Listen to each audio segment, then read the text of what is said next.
두 사람은 주말 드라마를 함께하면서 인연을 맺게 됐는데요.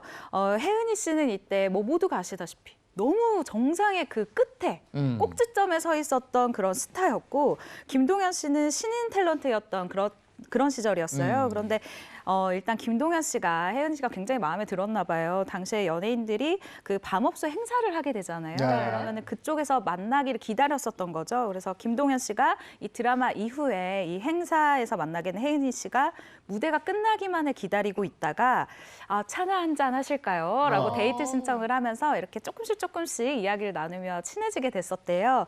그런데 혜은이 씨 입장에서는 아무래도 이혼도 하고 아이도 있는 상태이기 때문에 이 만남이 굉장히 좀 조심스러울 수밖에 없죠. 하지만 김동현 씨가 굉장히 적극적으로 구애를 해서 두 사람의 만남이 이뤄지게 됐다고 합니다. 이게 두 사람의 결혼이 쉽지만도 않았었다면서요? 반대도 많았었다면서요? 그렇죠. 이제 김동현 씨 초혼이고 이제 혜은이 씨는 돌아온 싱글이에요. 요즘 같으면 이게 문제가 되지 않을 수 있겠지만 당시 그 보수적인 상황, 또 김동현 씨 누나들도 있었고, 그래서 이 김동현 씨 집안에서 반대가 굉장히 심했다고 합니다. 그런데 이 김동현 씨가 여기서 아니다, 남자 여자 사이에 무슨 이게 문제냐 하고 이제 어떻게 보면 불도저처럼 밀어붙인 거예요. 어떻게 보면 이 혜은 씨가 김동현 씨랑 여러 우여곡절을 겪으면서도 지금 계속 잘 살고 있는 게 그 결혼할 때 그 멋진 모습을 기억하는 게 아닌가 싶은데, 두 사람 사이에는 아들이 한 명 있습니다. 네, 이렇게 극심했던 반대를 무릅쓰고 결혼에 골인을 해서 행복할 일만 남을 줄 알았거든요. 그런데 수백억 원대 빚을 지게 됐어요. 네, 김동현 씨가 영화를 제작한 적이 있었는데요. 당시에 물가가 굉장히 비싸다고는 일본에서 전부 다 촬영을 하게 됐어요. 그러니까 어마어마한 제작비가 들어갔겠죠. 근데 이게 영화가 개봉을 하고 좀 잘 돼도 수익이 돌아올 수 있을까 말까인데, 영화가 개봉하기 전에 부도가 나게 됐습니다. 그때 현금으로만 30억 원, 그리고 모든 재산을 잃게 됐죠.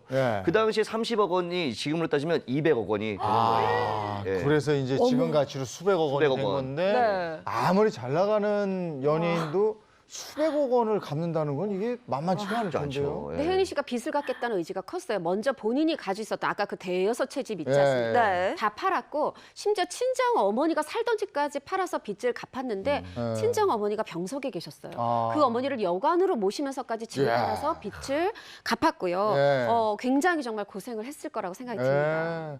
그러면은 신혼이었을 텐데 신혼 즐길 뭐 그런 여유도 없었겠네요. 그렇죠. 신혼 즐길 여유도 없고, 그런데도 혜은이 씨는 일 좀 많이 들어왔으면 좋겠다. 돈 빨리 벌어서 빚 갚아야지. 이런 생활을 이어갔습니다. 그 돈이 되는 일을 많이 찾다 보니까 재혼 후에는 방송 활동은 좀 뜸해졌었다고 들었거든요. 네, 그렇습니다. 방송을 하면 아무래도 시간을 좀 많이 뺏기기 때문에 돈이 되는 행사 위주로 많이 했었다라고 얘기를 해요. 예를 들면 아침에도 노래해라 그러면 그 자리에 가서 노래를 하고 그랬을 정도였다고 하는데, 이렇게 돈을 버는데도 드레스 한 벌 살 돈이 없었다라고 이야기를 하기도 했습니다. 버는 족족 빚 갚으니까. 네. 야, 그러면 오로지 그때 그 인생은 빚을 갚기 위한 인생이었네요. 네, 그렇다 보니까 사실은 극단적인 선택까지 이제 생각을 하고 있었다고 하는데, 그런 것 때문에 이제 약을 항상 좀 들고 다녔다라고 이야기를 했어요.